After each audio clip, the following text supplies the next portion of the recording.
नमस्कार मित्रांनो, S D Marathi या यूट्यूब चॅनलवरती पुन्हा एकदा आपलं मनापासून स्वागत आहे.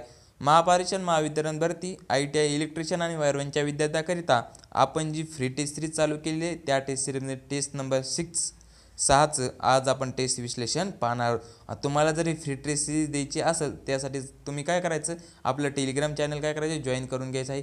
त्या टेलिग्राम चॅनलवरती आपण काही टेस्टच्या लिंक प्रोव्हाइड करत असतो आणि या इथून मागं झालेल्या सर्व टेस्टच्या लिंकसुद्धा तुम्हाला आपल्या टेलिग्राम चॅनलवरती भेटते आणि इथून पुढच्या सर्व टेस्टच्या लिंकसुद्धा पण आपल्या टेलिग्राम चॅनलवरती भेटते. त्यासाठी सर्वांनी आपलं टेलिग्राम चॅनल जॉईन करून घ्यायचं आहे. टेलिग्रामची लिंक बायोमध्ये किंवा डिस्क्रिप्शन बॉक्समध्ये सुद्धा दिलेली आहे, तिथून तुम्ही जॉईन करू शकता. चला, कसल्याही प्रकारचा वेळ न वाया घालवता आपण काय करू, टेस्ट नंबर 6चं विश्लेषण पाहू. आणि आपल्या या एस डी मराठी यूट्यूब चॅनलला सर्वांनी सबस्क्राईब करायचं आहे. तर चला आपण टेस्ट विश्लेषण पाहू. आपल्याला क्वेश्चन काय विचारलं तर पहा, तेल, ग्रीस, पेंट यापासून लागणारी आग कोणत्या वर्गामध्ये मोडते? काय, तेल, ग्रीस, पेंट यापासून लागणारी आग कोणत्या वर्गामध्ये मोडते? आपण जनरली किती क्लासमध्ये आगीचे वर्ग केलेले? A क्लास, परत B क्लास, C क्लास आणि D क्लास या वर्गामध्ये आपण जनरली काय केलेलं आहे, आगीचे वर्गीकरण केलेलं आहे. आपल्याला माहीत असेल एक क्लासमध्ये कोणती कोणती ती आपले पेपरपासून लागलेली आग येत असेल, परत कागद, परत आपले कपडे, कपडे, कागद, पेपर यापासून लागणाऱ्या क्लास ए वर्गामध्ये येते. परत क्लास बी या वर्गामध्ये कोणती येते? आपलं पेट्रोल असेल, डिझेल असेल, केरोसिन असेल, परत तेल, ग्रीस, पेंट या कोणत्या क्लास बी या वर्गामध्ये येते. आणि क्लास सी या वर्गामध्ये जसे की LPG गॅस असेल, परत CNG गॅस असेल, सर्व प्रकारचे गॅस क्लास सी या वर्गामध्ये येतात. आणि क्लास डी या वर्गामध्ये कोणती येते? इलेक्ट्रिक इक्विपमेंटला लागलेली आग किंवा इलेक्ट्रिकमुळे लागलेल्या क्लास डी या वर्गामध्ये येते. आपल्याला विचारलं काय, तेल, ग्रीस, पेंट यापासून लागणारी आग कोणत्या वर्गामध्ये मोडते? तर ते कोणत्या क्लास बी या वर्गामध्ये मोडते. म्हणून याचा राईट आन्सर ऑप्शन नंबर काय राहील? ऑप्शन नंबर 3 राहील. क्लास बी या वर्गामध्ये काय, तेल, ग्रीस, पेंट यापासून लागणारी आग मोडते. नेक्स्ट क्वेश्चन काय विचारला पहा, which of the following can be use extinguisher of electric fire? काय म्हणतो, इलेक्ट्रिकमुळे लागलेली आग आपण कशाने विझवू शकतो ते विचारलेलं आहे. इलेक्ट्रिकमुळे लागलेल्या कोणत्या क्लासमध्ये येते? क्लास डी या वर्गामध्ये इलेक्ट्रिकमुळे लागलेली आग येते. आणि क्लास डी या वर्गातील आग आपण कशाने विझवतो? जसे की CO2 म्हणजे काय, कार्बन डायऑक्साईड असेल, परत CTC म्हणजे कार्बन टेट्राक्लोराईड किंवा ड्राय सँड यांनी काय, आपण ड्राय सँड म्हणजे काय आपली कोरडी वाळू याने काय क्लास डी या वर्गातील आग आपण विझवू शकतो. आपल्याला तेच विचारलं. मग क्लास डी या वर्गामध्ये कोणती येते? इलेक्ट्रिकमुळे लागलेली आग क्लास डी या वर्गामध्ये येते. तर ऑप्शनमध्ये पहा, वॉटर होईल का? वॉटर होणार नाही. ऑप्शन 2 पहा, कार्बन पावडर होईल का? ऑप्शन 2 सुद्धा होणार नाही. ऑप्शन 3 पहा, काय आपलं ड्राय सँड म्हणजे काय आपली कोरडी वाळूने आपण काय क्लास डी या वर्गातील आग विझवू शकतो. म्हणून याचा राईट आन्सर ऑप्शन नंबर 3 राहील. काय, ड्राय सँड म्हणजे कोरडी वाळू. नेक्स्ट क्वेश्चन काय विचारला होता पहा, काय विचारला क्वेश्चन पहा, which of the following can is the case of sparking in electric appliance? काय, विद्युत उपकरणामध्ये स्पार्किंग होण्याचे मुख्य कारण काय? विद्युत उपकरणामध्ये स्पार्किंग होण्याचे मुख्य कारण काय आहे? तर आपलं लूज कनेक्शन.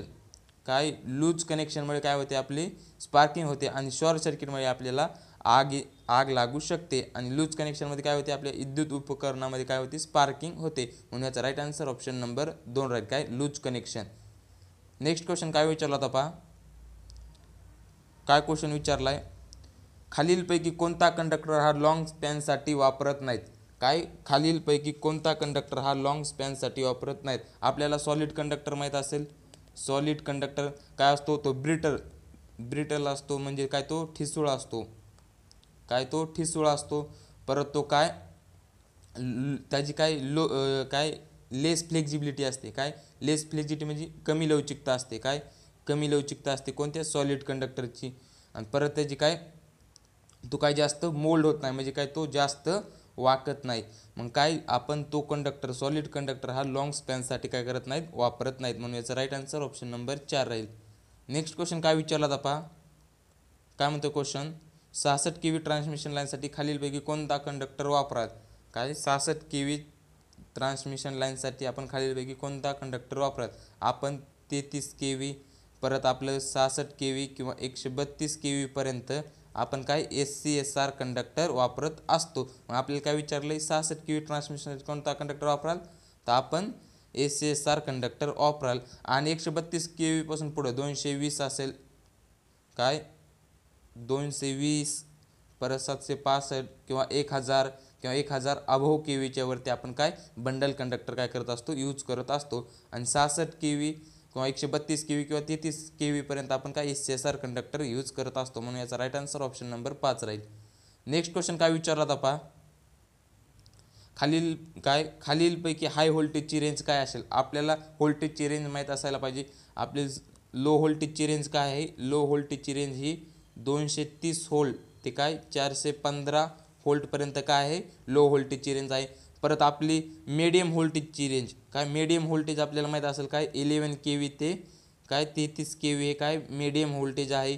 आणि आपल्याला काय हाय व्होल्टेजची रेंज आपल्याला माहीत असायला पाहिजे काय 66 केवी, परत किती 132 केवी किंवा 200 केवीपर्यंत काय आहे 200 केवीपर्यंत ही हाय व्होल्टेजची रेंज आहे.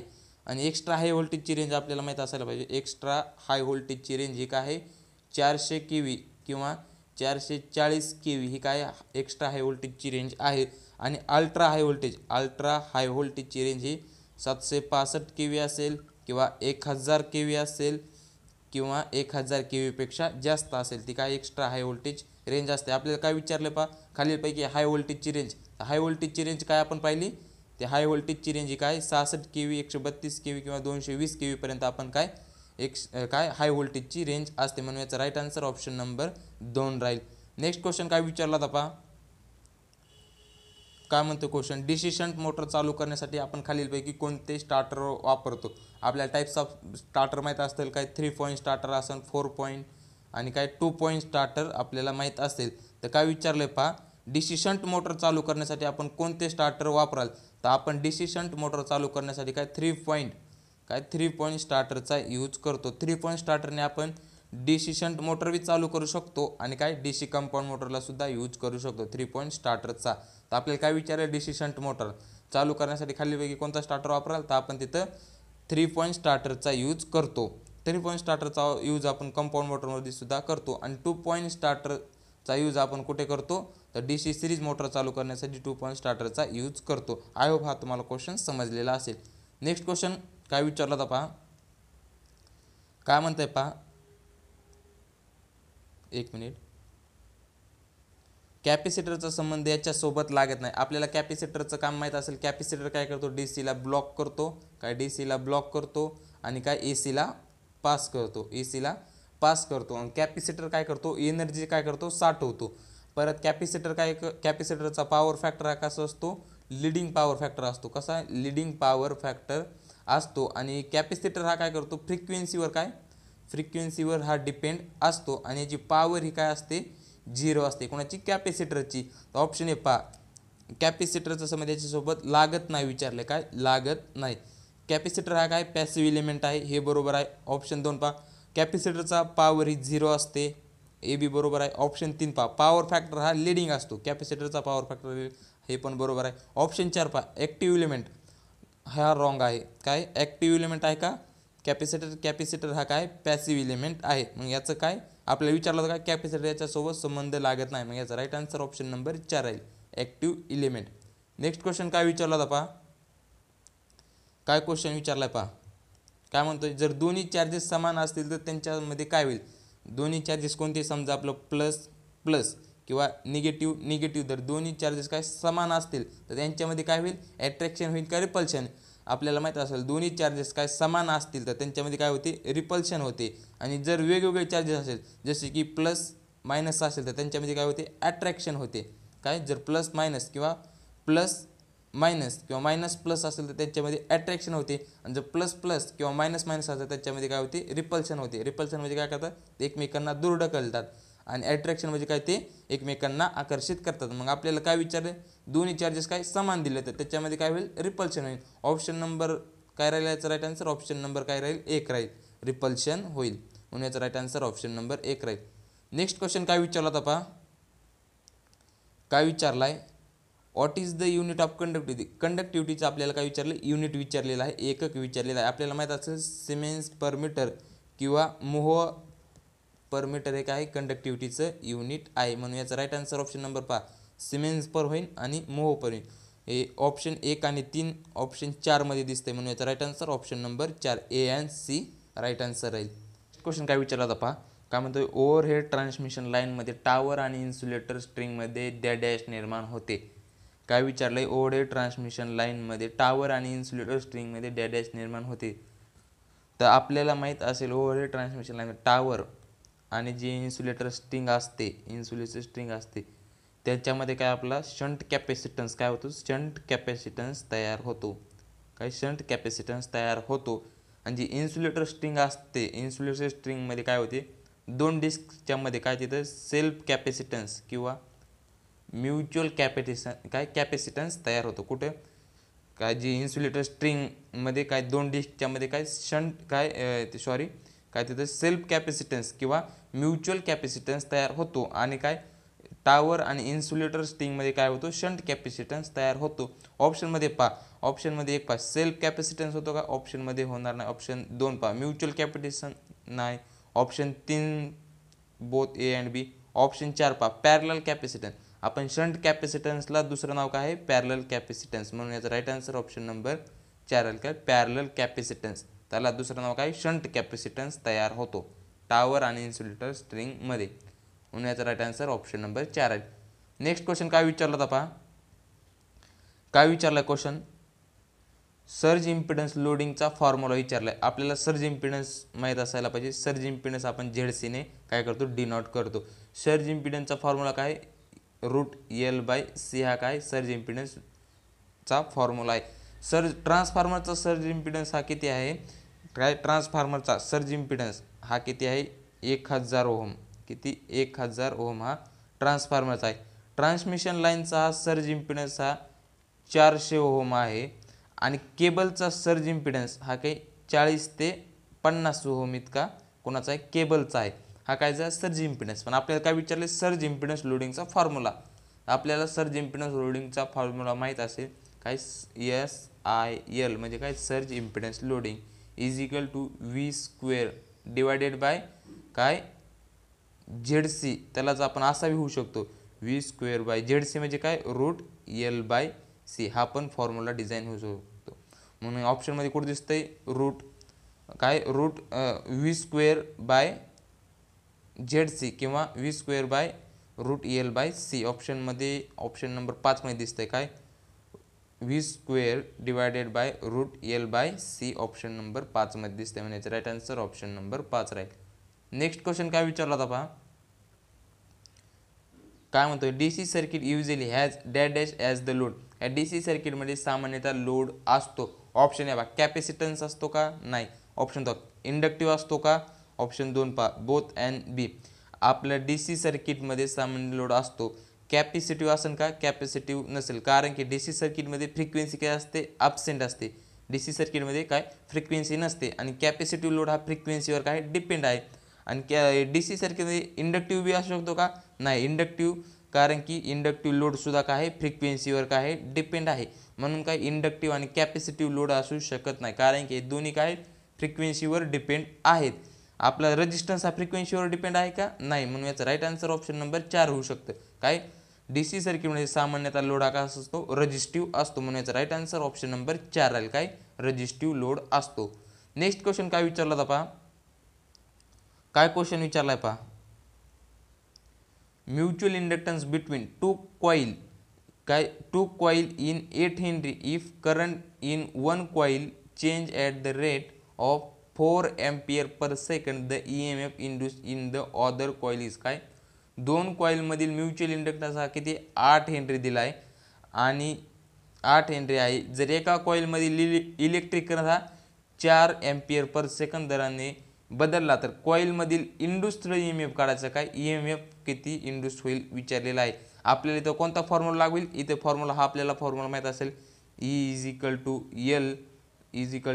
DI/dt. इथे हा फॉर्म्युला. L म्हणजे काय आपला इंडक्टन्स आणि DI म्हणजे काय आपला जो काय एम्पियर पर सेकंड. DI म्हणजे काय आपला करंट.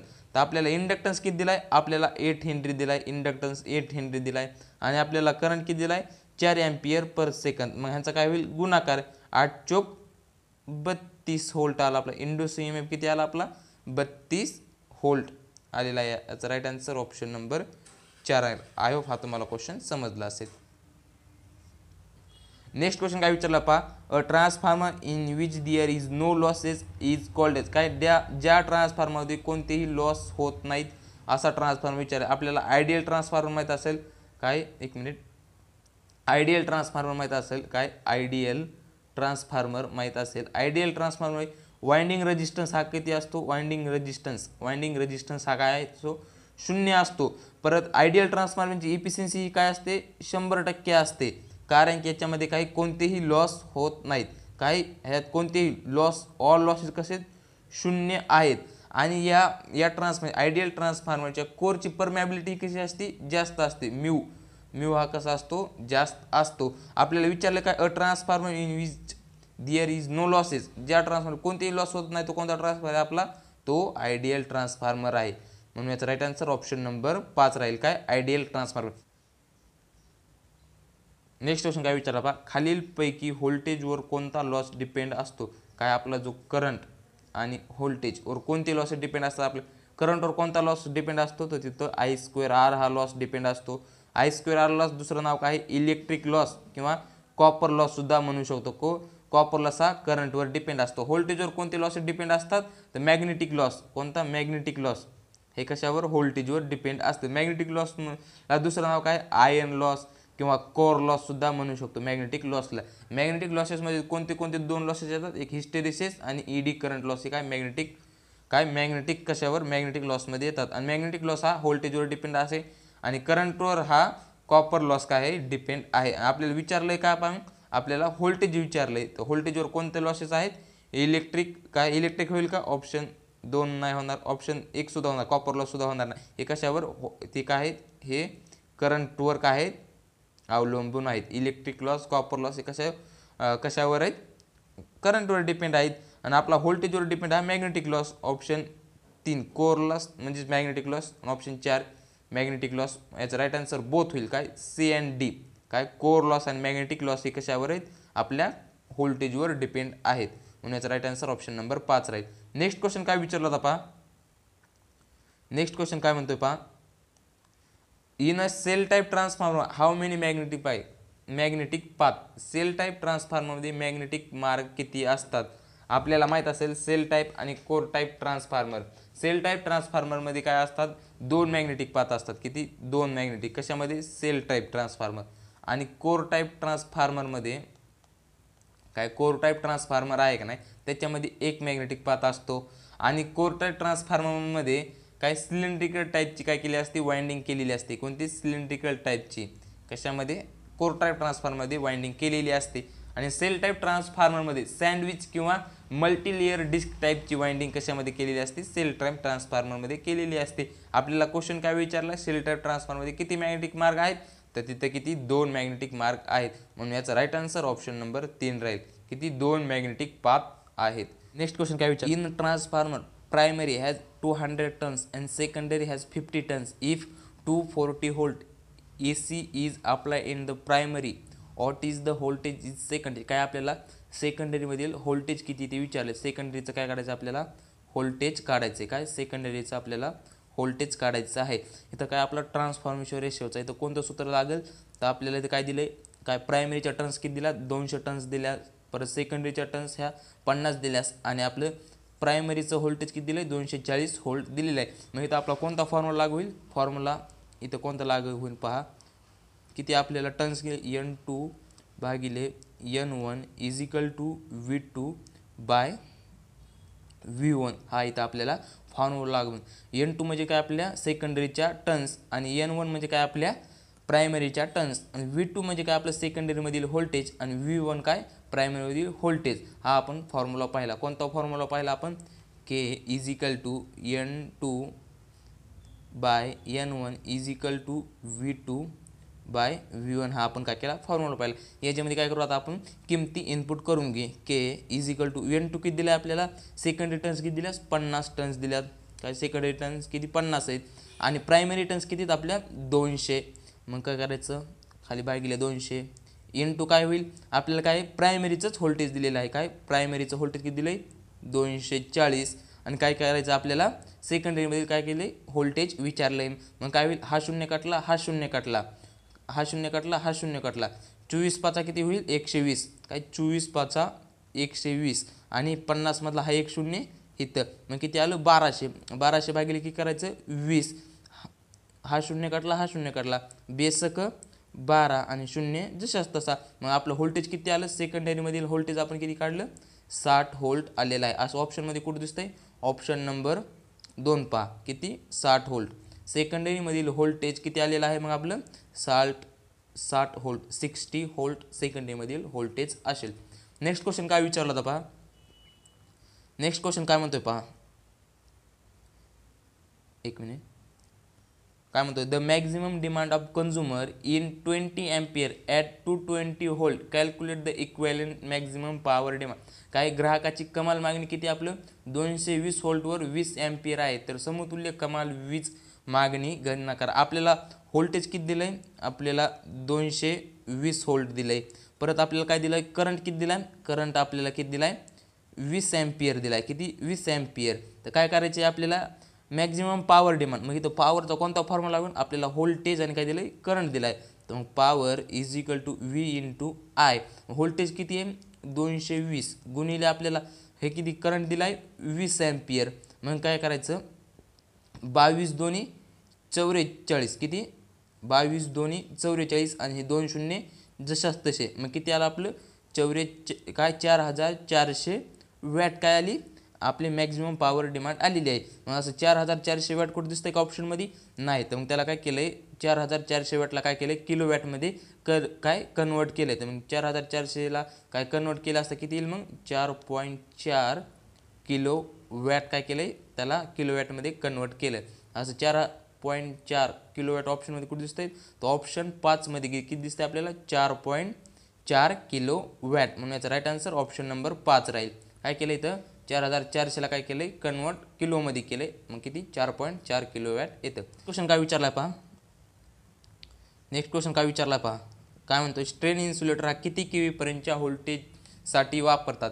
काय स्ट्रेन इन्सुलेटर हा किती केव्ही पर्यंतच्या व्होल्टेजसाठी वापरतात. आपण स्ट्रेन इन्सुलेटरचा यूज कुठं करतो, एखादी आपल्याला लाईन वळवायची आहे काय कॉर्नरला, एखाद्या शार्प कॉर्नरला काय करतो आपण स्ट्रेन इन्सुलेटर किंवा शॅकल इन्सुलेटरचा यूज करतो. किंवा एखादी लाईन जिथे संपते तिथं काय करतो आपण एखादी लाईनच्या एंडिंगला काय शार्प कॉर्नर आणि लाईनच्या एंडिंगला आपण काय करतो स्ट्रेन इन्सुलेटर आणि सायकल इन्सुलेटरचा काय करतो यूज करतो.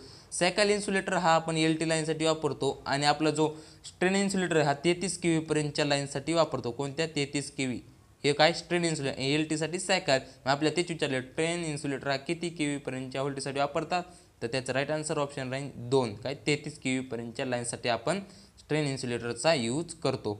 नेक्स्ट क्वेश्चन काय विचारला होता पहा, काय म्हणतोय पहा, आपण जर फ्रिक्वेन्सी आणि काय परमॅबिलिटी वाढवली तर स्किन इफेक्टवर काय परिणाम होईल. काय फ्रिक्वेन्सी आणि आपला म्यू जो परमॅबिलिटी आहे ती वाढवली तर स्किन इफेक्टवर काय परिणाम. आपल्याला हा स्किन इफेक्टचा फॉर्म्युला माहीत असेल, काय skin effect is equal to root काय पाय एफ, म्यू म्हणजे काय आपली परमॅबिलिटी, सिग्मा हा काय स्किन इफेक्टचा काय आहे, हा आपला स्किन इफेक्टचा फॉर्म्युला आहे. मग काय म्हणतं पहा, आपण जर फ्रिक्वेन्सी आणि काय केली परमॅबिलिटी वाढवली, काय फ्रिक्वेन्सी आणि परमॅबिलिटी वाढवली तर स्किन इफेक्टवर काय परिणाम आहे. स्किन इफेक्टच्या फ्रिक्वेन्सी आणि म्यू म्हणजेच परमॅबिलिटी हे कसे आहेत, हे डायरेक्टली प्रोपोर्शनल आहेत. हे कसे डायरेक्टली प्रोपोर्शनल आहेत. म्हणजे काय होईल जर फ्रिक्वेन्सी वाढली तर काय होईल आपला स्किन इफेक्टसुद्धा काय होईल वाढेल, स्किन इफेक्टसुद्धा वाढेल. आणि जर म्यू वाढला म्हणजेच परमॅबिलिटी वाढवली ती तर स्किन इफेक्टसुद्धा काय होईल वाढेल. कारण की कसे ते डायरेक्टली प्रोपोर्शनल आहे म्हणजे समप्रमाणात आहेत. मग याचं राईट आन्सर ऑप्शन काय राहील, मग फ्रिक्वेन्सी आणि परमॅबिलिटी वाढवली तर स्किन इफेक्टसुद्धा काय होईल वाढेल. म्हणून याचं राईट आन्सर ऑप्शन नंबर 3 राहील, काय स्किन इफेक्ट वाढेल. क्वेश्चन काय विचारला पहा, how to coronal loss reduce, काय कोरोनल लॉस कसा कमी करू शकतो. तर आपण काय करायचं कोरोनल लॉस कसा कमी करू शकतो, तर आपण कंडक्टरचा काय करायचं डायमीटर जो व्यास आहे तो वाढून कोरोनल लॉस काय करू शकतो, कोरोनल लॉस कमी करू शकतो. परत बंडल कंडक्टर यूज करून काय बंडल कंडक्टरसुद्धा यूज करून कोरोना लॉस आपण कमी करू शकतो. परत स्मूथ कंडक्टर यूज करून सुद्धा कोरोना लॉस कमी करू शकतो. असं ऑप्शनमध्ये कुठं दिलं पहा, ऑप्शन 1 पहा कंडक्टरचा डायमीटर डिक्रीज करून, ऑप्शन 1 होईल का नाही, काय काय कंडक्टरचा डायमीटर काय केलं तर कमी केला आहे. कंडक्टरचा डायमीटर वाढवून आपण काय करू शकतो कोरोना लॉस कमी करू शकतो. पण इथं काय म्हणलंय डिक्रीज, इथं कमी केल्या होईल का कोरोना लॉस इथं वाढेल. ऑप्शन 2 पहा. बंडल कंडक्टर यूज करून आपण कोरोना लॉस कमी करू शकतो. 2 नंबरचा राईट आन्सर आहे. 2 नंबरचं बरोबर आहे. ऑप्शन 3 पहा. स्मूथ कंडक्टर यूज करून सुद्धा आपण काय करू शकतो कोरोना लॉस कमी करू शकतो. ऑप्शन 4 पहा. ऑल ऑफ दिस होईल का नाही, कारण की इथं कसं आहे कंडक्टरचा डायमीटर इन्क्रीज असतात ऑल ऑफ झालं असतं, पण इथं कंडक्टरचा डायमीटर कसा आहे कमी केला, मग ऑल ऑफ दिस होईल का नाही. मग ऑप्शन आपलं राईट आन्सर काय राहील ऑप्शन 2 आणि 3. पण ऑप्शन 2 आणि 3 असं ऑप्शन आहे का, ऑप्शनमध्ये एखादं ए काय बी अँड सी असं असतं, तो ऑप्शन बी अँड सी आपण राईट केला असतं. पण इथं काय बी अँड काय 2 आणि 3 असं राईट आन्सर ऑप्शनमध्ये दिसतंय का नाही, मग आपण त्याचं राईट आन्सर काय राहील नन ऑफ दिस. पण आपलं जर इथं इन्क्रीज असतं तर आपलं राईट आन्सर ऑल ऑफ दिस राहिलं असतं. पण दुसरं एक बंडल कंडक्टर यूज करून सुद्धा कोरोना लॉस काय करतो कमी करता येतो. परत स्मूथ कंडक्टर यूज करून सुद्धा आपला कोरोना लॉस कमी करता येतो. पण हे 2 ऑप्शन 2 आणि 3 ऑप्शन बरोबर आहेत, पण 2 आणि 3 ऑप्शन असं आपल्याला ऑप्शनमध्ये दिसतंय का नाही, म्हणून आपलं राईट आन्सर ऑप्शन काय काय नन ऑफ दिस. काय उत्तर आहे त्यामध्ये, पण काय राहील त्याचं आपलं none of this right answer राहील, कारण की बंडल कंडक्टर आणि स्मूथ कंडक्टरचं असं ऑप्शन दिलेलं नाही, 2 आणि 3 राईट असं दिलेलं नाही, म्हणून आपलं राईट आन्सर काय राहील नन ऑफ दिस राहील. नेक्स्ट क्वेश्चन पहा. नेक्स्ट क्वेश्चन काय विचारला होता, काय विचारला क्वेश्चन पहा. एक मिनिट. क्वेश्चन काय म्हणतोय a nibble is equal to how many bits. काय एक निब्बलमध्ये किती बिट्स असतात, काय विचारलाय एक निब्बलमध्ये किती बिट्स असतात. एक निब्बलमध्ये किती बिट्स असतात तर 4 बिट्स असतात. किती 4 बिट्स असतात. आणि 4 बिट्स बरोबर काय 4 बिट्स बरोबर काय होतं एक बाईट. काय एक बाईट काय होतो एक बाईट्स तयार होतो. एक बाईट्स तयार होतो. काय 4 बिट्स बरोबर एक बाईट्स तयार होतो. आणि 1024 बाईट्स काय बाईट्स म्हणतोय बरोबर किती होतं एक किलो बाईट्स तयार होतात. काय 1 KB म्हणजे 1 किलो बाईट्स तयार होतात. एक निब्बल बरोबर किती 4 बिट्स. 4 बिट्स बरोबर 1 बाईट्स आणि 1024 बाईट्स बरोबर 1 KB काय म्हणजे 1 किलो बाईट्स. आणि आपल्याला क्वेश्चन काय विचारला पहा मग a nibble is equal to how many bits. एक निब्बल काय एक निब्बलमध्ये किती बिट्स असतात तर किती असतात 4 बिट्स असतात, म्हणून याचा राईट आन्सर ऑप्शन नंबर 3 राहील. किती एक निब्बल बरोबर 4 बिट्स असतात. आणि आपण एक निब्बल बरोबर 4 बिट्स पाहिले, 4 बिट्स बरोबर 1 बाईट्स असतो आणि 1024 बाईट्स बरोबर काय असतो 1 किलो बाईट्स होतो. नेक्स्ट क्वेश्चन काय विचारला होता पहा. नेक्स्ट क्वेश्चन काय म्हणतोय पहा.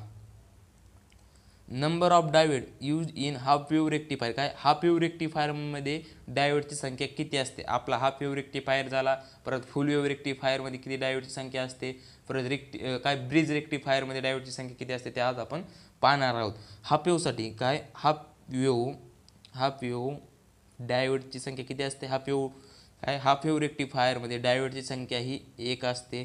परत फुल वेव्ह रेक्टिफायर काय रेक्टिफायरमध्ये किती असते डायोडची संख्या तिथे 2 असते.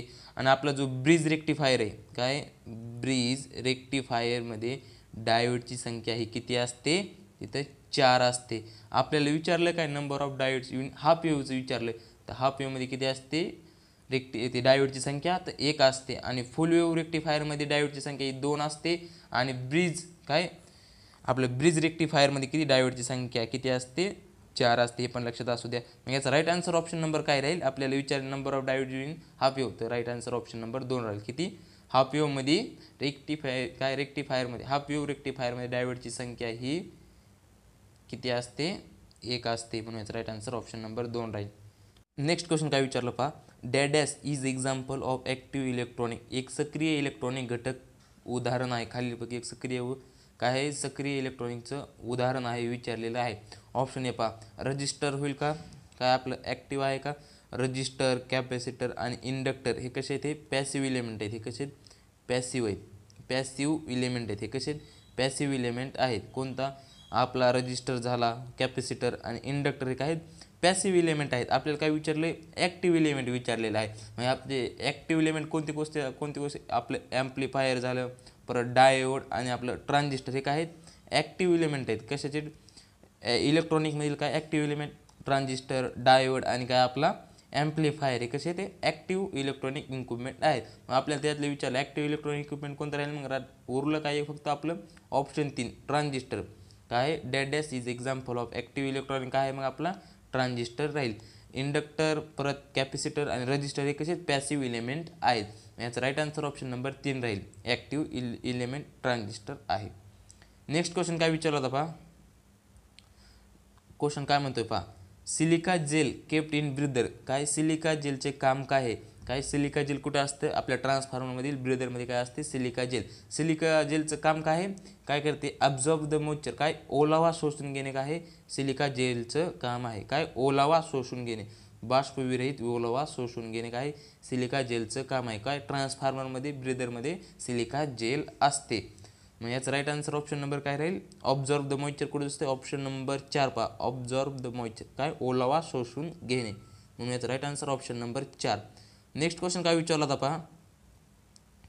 क्वेश्चन काय म्हणतोय पहा, which of the following induction motor will have the least shaft diameter. खालीलपैकी कोणत्या इंडक्शन मोटरचा शाफ्टचा व्यास कमी असेल. काय खालीलपैकी कोणत्या इंडक्शन मोटरच्या शाफ्टचा व्यास कमी असेल विचारले. आपल्याला माहीत असेल की जेवढी जास्त स्पीडची मोटर असेल तेवढा त्या मोटरच्या शाफ्टचा व्यास कसा असतो कमी असतो. मग खालीलपैकी सर्वात जास्त स्पीड कोणत्या मोटरची आहे, मग त्या मोटरच्या शाफ्टचा व्यास काय राहील कमी राहील. मग खालीलपैकी सर्वात जास्त स्पीड कोणत्या मोटरची आहे, तर सर्वात जास्त ऑप्शन नंबर 1च पहा, काय 20 HP आणि काय 2880 RPM. सर्वात जास्त स्पीड कोणती ऑप्शन नंबर 1 मधील मोटरमध्ये. ऑप्शनमधील 2 आहे का 1460 आहे, परत 730, 1000 नाही, 960 नाही. मग सर्वात जास्त स्पीड काय ऑप्शन नंबर 1 मधील मोटरची आहे. तर मग काय राहील खालीलपैकी कोणत्या इंडक्शन मोटरच्या शाफ्टचा व्यास कमी असेल, तर ऑप्शन नंबर 20 HP 2880 RPM मध्ये. म्हणून याचं राईट आन्सर ऑप्शन नंबर 1 राहील, काय 20 HP 2880 RPM या मोटरचा व्यास काय राहील कमी राहील. नेक्स्ट क्वेश्चन काय विचारला होता पहा, काय म्हणतो क्वेश्चन पहा, in a induction motor rotor speed आली. काय इंडक्शन मोटरच्या रोटरची स्पीड नेहमी कशी असते. काय इंडक्शन मोटरच्या रोटरची स्पीड नेहमी कशी असते, तर ती स्टेटर स्पीडपेक्षा कमी असते. काय स्टेटर स्पीडपेक्षा रोटरची स्पीड कशी असते लेस असते. मग ऑप्शन नंबर ऑप्शन नंबर 2 पहा, लेस दॅन स्टेटर स्पीड. स्टेटर स्पीडपेक्षा कशी असते कमी असते. आणि आपण स्टेटर स्पीडला दुसरं नाव काय सिंक्रोनस स्पीड सुद्धा म्हणतो. कोणत्या स्टेटर स्पीडला. आपल्याला क्वेश्चन काय विचारला, याचा राईट आन्सर ऑप्शन नंबर 2 राहील. इंडक्शन मोटरच्या रोटरची स्पीड ही नेहमी कशी असते कमी असते, म्हणून याचा राईट आन्सर ऑप्शन नंबर 2 राहील.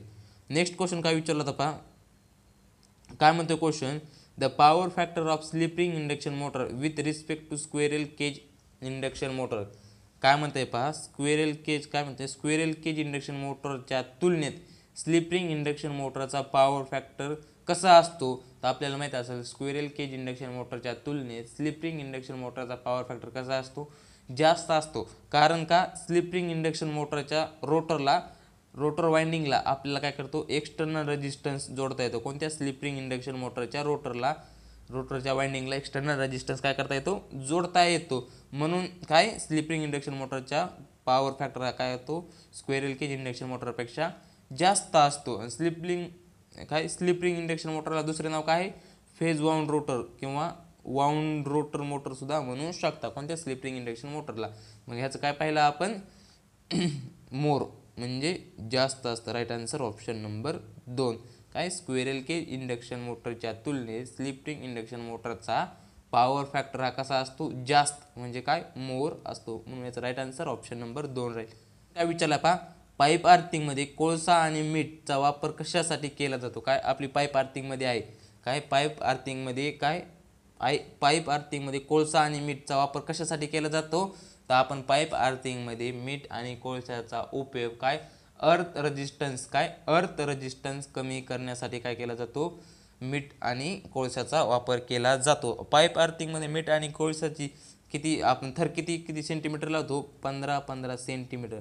15 सेंटीमीटरचा कोळशाचा थर आणि 15 सेंटीमीटरचा मिठाचा थर काय पाईप आर्थिंगमध्ये लावतो आणि आपण कशासाठी करतो पाईप अर्थिंग कोळसा आणि मीठ कशासाठी वापर करतो तर काय अर्थ रेजिस्टन्स कमी करण्यासाठी म्हणून याचा राईट आन्सर ऑप्शन नंबर 1 राहील काय अर्थ रेजिस्टन्स कमी करण्यासाठी. नेक्स्ट क्वेश्चन काय विचारला होता पहा the size of earth wire determine the basic of काय म्हणतंय पहा काय वेगळे अर्थ वायरचा आकार या आधारावर निर्धारित केला जातो काय the size of earth wire determine of the basic. तर अर्थ वायरचा आकार कशावर निर्धारित केला जातो तर आपण अर्थ वायरची साईज ही लाईनमधील जाणाऱ्या करंटच्या समतेवर काय करंटच्या कॅपॅसिटीवर काय केली जाते आपण निर्धारित केली जाते. म्हणून राईट आन्सर ऑप्शन नंबर 2 पहा current carrying capacity of line काय the size of earth wire is determined of the basic. मग त्याचा राईट आन्सर ऑप्शन नंबर काय राहील current carrying capacity of line. Next question काय विचारला होता पहा क्वेश्चन नंबर 32 काय म्हणलं RCC पोलचा उपयोग डॅश लाईनसाठी केला जातो काय RCC पोलचा उपयोग डॅश लाईनसाठी केला जातो.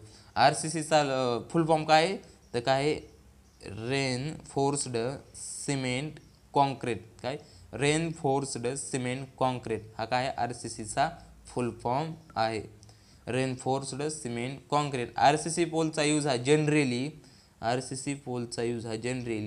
11 kV साठी करतात काय 11 kV साठी करतात generally. RCC पोलचा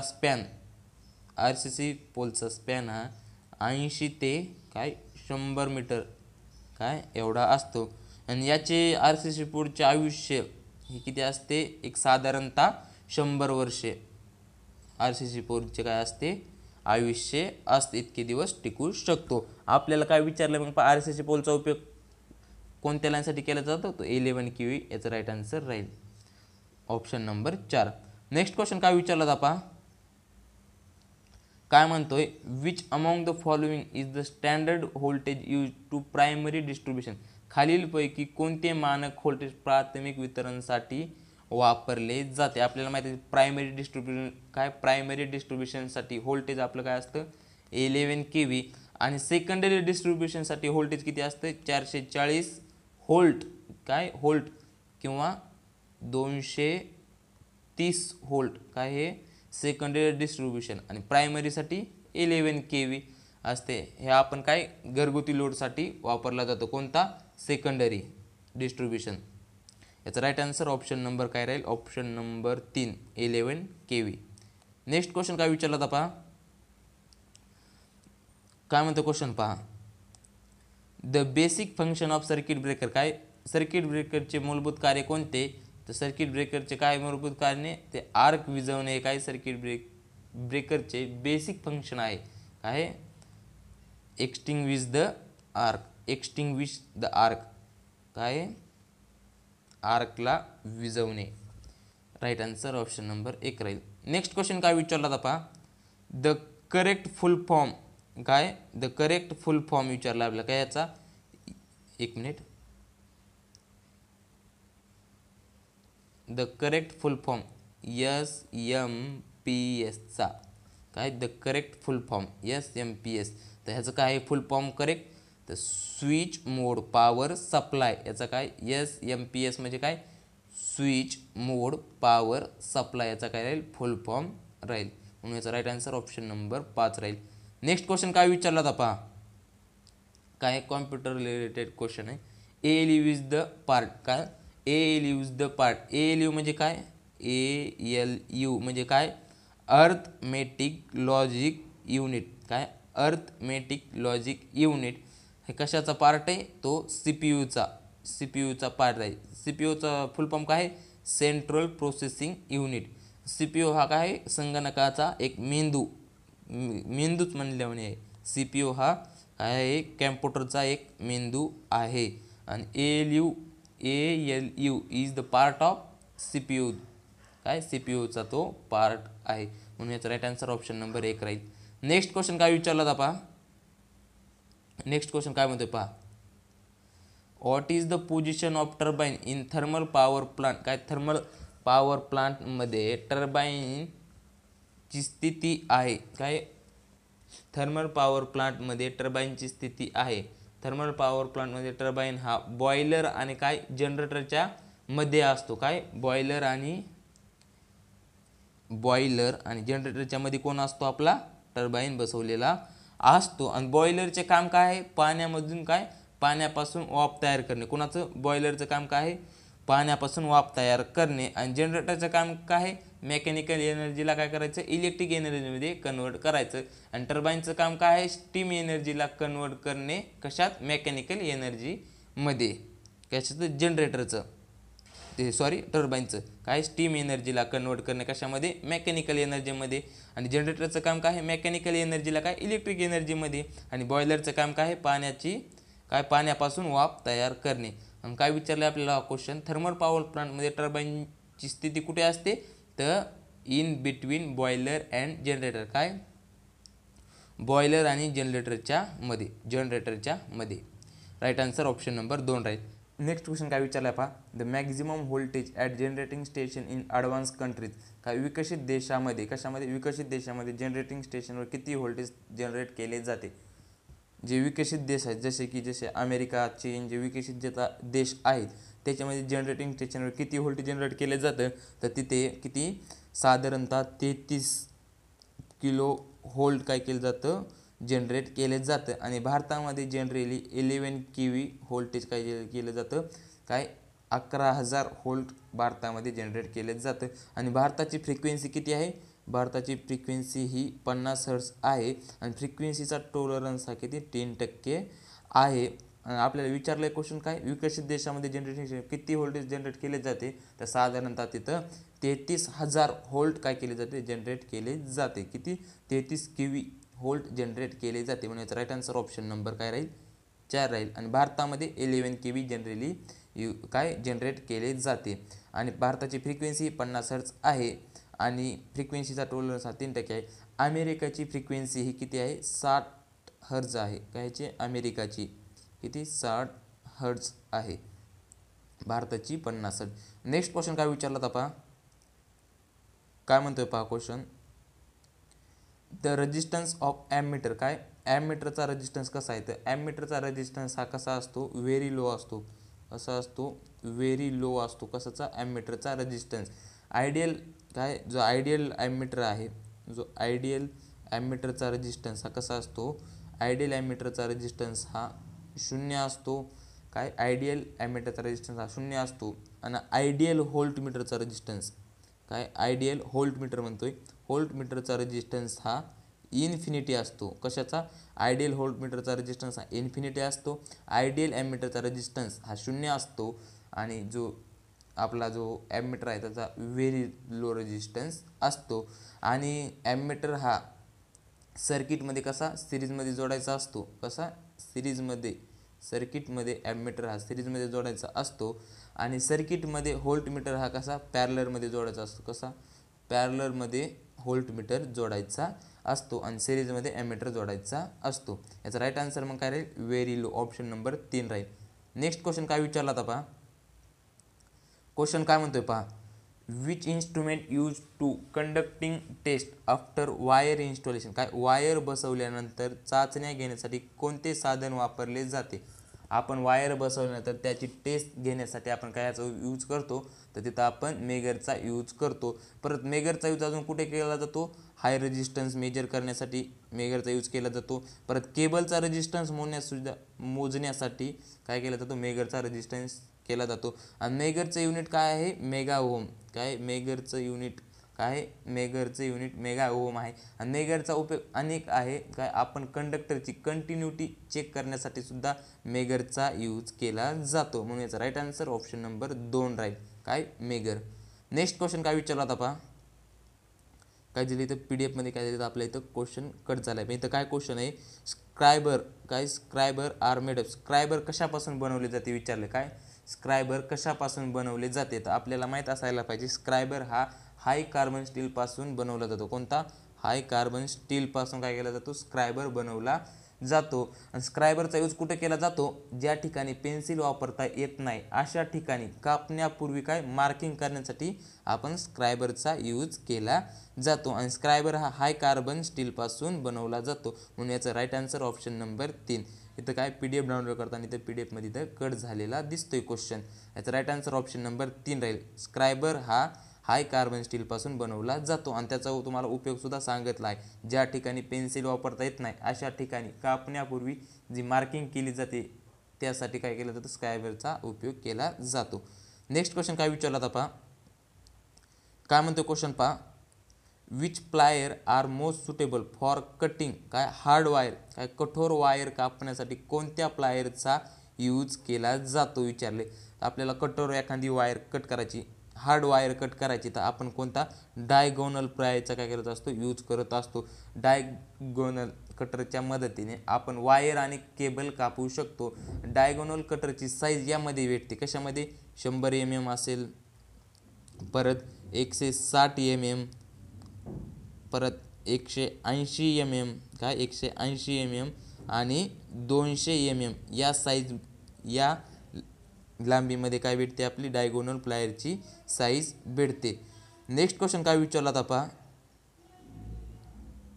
the resistance of uniform metallic conductor is directly proportional to it is. एक समान धातूचा कंडक्टरचा प्रतिकार त्याच्या थेट प्रमाणात आहे. एकदम सोपा क्वेश्चन विचारला आहे. काय रेजिस्टन्स कोणाच्या थेट प्रमाणात आहे? डायरेक्टली प्रोपोर्शनल आहे ते विचारलेलं आहेत. आपल्या रेजिस्टन्सचा फॉर्म्युला माहीत असेल, R=L/A हा रेजिस्टन्सचा फॉर्म्युला आहे. रेजिस्टन्स कोणाच्या डायरेक्टली प्रोपोर्शनल आहे? रेजिस्टन्स हा लेंथच्या डायरेक्टली प्रोपोर्शनल आहे आणि एरियाच्या तो कसा आहे? इन्व्हर्सली प्रोपोर्शनल आहे. एकदम सोपा क्वेश्चन विचारला होता. तर हा लेंथच्या कसा आहे? तो डायरेक्टली प्रोपोर्शनल समप्रमाणात आहे. म्हणून याचा राईट आन्सर ऑप्शन नंबर 3 राहील. नेक्स्ट क्वेश्चन काय विचारला होता पहा. काय विचारला पहा. द रेजिस्टन्स ऑफ 100 वॅट आणि 220 व्होल्ट लॅम्पचा रेजिस्टन्स काय विचारलेला आहे. आपल्या इथं कोणता फॉर्म्युला लागेल? आपल्याला काय दिलं इथं? 100 वॅट दिले, पॉवर किती दिली? 100 वॅट, आणि व्होल्टेज किती दिले? 220 व्होल्ट दिलेलं आहे. तर आपल्याला हा फॉर्म्युला माहीत असेल, P=V²/R हा फॉर्म्युला काय? पॉवरचा फॉर्म्युला आहे. पण आपल्याला काय दिले? पॉवर विचारली का? आपल्याला रेजिस्टन्स विचारला आहे. मग पॉवर आणि रेजिस्टन्स हे कसे व्यस्त प्रमाणात, हे कसे इन्व्हर्सली प्रोपोर्शनल. मग पॉवर काढायची असता काय होईल? रेजिस्टन्स वरती जाईल आणि पॉवर काय होईल? खाली येईल. काय? V²/P हा काय राहील? फॉर्म्युला राहील कशाचा? आपला रेजिस्टन्सचा. मग आपल्या रेजिस्टन्सचा आपण काय फॉर्म्युला पाहिला? R=V²/P हा रेजिस्टन्सचा फॉर्म्युला पाहिला. व्होल्टेज किती दिलं? मग आपलं 220 गुणिले 220 डिवायडेड बाय आपल्याला पॉवर किती दिली? 100 वॅट. मग काय करायचं? हा शून्य काढायचा, हा शून्य काढायचा. मग 22 गुणिले 22 काय? 22 गुणिले 22 किती येईल आपलं पहा? 400. हा शून्य कटला, हा शून्य कटला. 22 गुणिले 22 किती येईल पहा? 484. यांचा गुणाकार 22 आणि 22चा गुणाकार किती? 484.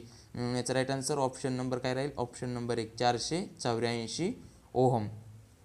काय? 484 ओहम याचा राईट आन्सर ऑप्शन येईल. Option number 1. नेक्स्ट क्वेश्चन काय विचारला होता पहा. काय म्हणते question. The melting point of tin काय काय आपल्याला टिनचा मेल्टिंग पॉईंट विचारला आहे. तर टिनचा मेल्टिंग पॉईंट किती आहे? 232° हा काय आहे? टिनचा मेल्टिंग पॉईंट आहे. नेक्स्ट क्वेश्चन काय विचारला होता पहा. HRC फ्यूजचा काय फुल फॉर्म विचारला आहे. काय? HRC फ्यूजचा फुल फॉर्म विचारला आहे. तर आपल्याला HRC फ्यूजचा फुल फॉर्म माहीत पाहिजे.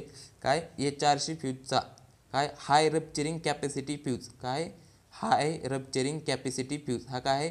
HRC फ्यूजचा फुल फॉर्म आहे. म्हणून याचा राईट आन्सर ऑप्शन नंबर काय राहील? 2. नेक्स्ट क्वेश्चन काय विचारला होता पहा. काय विचारला क्वेश्चन पहा. काय म्हणतो क्वेश्चन? एक minute. The ceiling fan should be at minimum height of ground. काय? सिलिंग फॅनची जमिनीपासून किमान उंची असायला पाहिजे. आपल्याला काय? सिलिंग फॅनची जमिनीपासून किती उंची असायला पाहिजे? तर सिलिंग फॅनची जमिनीपासून ही उंची 2.5 मीटर, कमीत कमी किती? 2.5 मीटर काय पाहिजे? हाईट पाहिजे, उंची पाहिजे आहे. म्हणून याचा right answer option number 2.5 option number 4 मध्ये दिसते. म्हणून याचा राईट आन्सर ऑप्शन नंबर 4 राहील. नेक्स्ट क्वेश्चन काय विचारला होता पहा. काय म्हणतोय पहा. इलेक्ट्रिक बूस्टरसाठी कोणत्या प्रकारचे जनरेटर वापरले जाते, कोणते इलेक्ट्रिक बूस्टरसाठी कोणत्या प्रकारचे जनरेटर यूज केले जाते. तर आपण डीसी शंट मोटर काय डीसी शंट जनरेटर कशासाठी यूज केला जातो, तर डीसी शंट जनरेटर आपण कशासाठी केला जातो, बॅटरी चार्जिंग, परत आपल्या लाइटिंग लोडसाठी डीसी जनरेटरचा यूज केला जातो. सिरीज जनरेटर आपलं राईट आन्सर ऑप्शन काय राहील मग, इलेक्ट्रिक बूस्टरसाठी काय डीसी सिरीज जनरेटरचा यूज केला जातो. आणि कम्युलेटिव्ह कंपाऊंड जनरेटरचा यूज आपण लिफ्टमध्ये केला जातो. काय कम्युलेटिव्ह कंपाऊंड जनरेटरचा उपयोग आपण लिफ्टमध्ये केला जातो. डीसी सिरीज मोटरचा ॲज अ बूस्टर म्हणून यूज केला जातो. आणि डीसी शंट जनरेटरचा यूज आपण लाइटिंग लोडसाठी किंवा बॅटरी चार्जिंगसाठी आपण डीसी शंटचा यूज केला जातो. याचा राईट आन्सर ऑप्शन नंबर 2 राहील, DC series generator. Next question काय विचारला होता पहा, काय क्वेश्चन विचारला आहे, in a DC machine a dummy coil. काय डीसी मशीन काय आपल्या डीसी मशीनमध्ये डमी कॉईलचा यूज का केला जातो, तर आपल्याला माहीत असेल डीसी मशीनमध्ये आपण डमी कॉईलचा यूज कायसाठी, मेकॅनिकल बॅलन्स करण्यासाठी करत असतो. कशाचा, डमी कॉईलचा. डमी कॉईलचा यूज हा आपण मोठ्या मशीनमध्ये करत नाहीत, लहान मशीनमध्येच काय डमी कॉईलचा यूज केला जातो. कशासाठी केला जातो, तर तो मेकॅनिकल बॅलन्ससाठी केला जातो. म्हणून याचा राईट आन्सर ऑप्शन नंबर 1 राहील, काय a mechanical balance in armature. Next question काय विचारला होता पहा, काय म्हणतो question, DC shunt motor are use for drive. काय डीसी सिरीज डीसी शंट मोटरचा यूज कुठे केला जातो विचारले. डीसी शंट मोटरचा यूज आपण कुठे केला जातो, आपण मशीन टूल्समध्ये पाहिलं असेल आताच वरती. काय डीसी शंट मोटरचा यूज बॅटरी चार्जिंग लाइटिंग लोडसाठी काय केला जातो, डीसी शंट मोटरचा यूज केला जातो. मग खालीलपैकी कुठे दिसते, ऑप्शन नंबर 4 पहा, मशीन टूल्समध्ये आपण डीसी शंट मोटरचा यूज केला जातो. काय डीसी मोटरचा यूज आपण मशीन टूल्समध्ये केला जातो. ट्रेन्स क्रेन्स हॉइस्टमध्ये काय आपण डीसी सिरीज मोटरचा यूज केला जातो. हे आपण टेस्ट नंबर 6 मध्ये किती 50 क्वेश्चन पाहिलेले आहेत. तुम्हाला जर ही टेस्ट आवडली असल्यास व्हिडिओला लाईक आणि चॅनलला सबस्क्राईब करायचं आहे. आणि तुम्हाला जर या सर्व टेस्ट सोडवायचे असतील, इथून मागे झालेल्या सर्व टेस्टच्या लिंक आपल्या टेलिग्राम चॅनल आहेत, त्यासाठी सर्वांनी टेलिग्राम चॅनल जॉईन करायचे आहे. टेलिग्रामची लिंक आपल्या डिस्क्रिप्शन बॉक्समध्ये आहे, तिथून तुम्ही टेलिग्राम चॅनल जॉईन करू शकता. आणि आपल्या या HD मराठी यूट्यूब चॅनलला सर्वांनी सबस्क्राईब करायचं आहे. धन्यवाद. थँक्यू.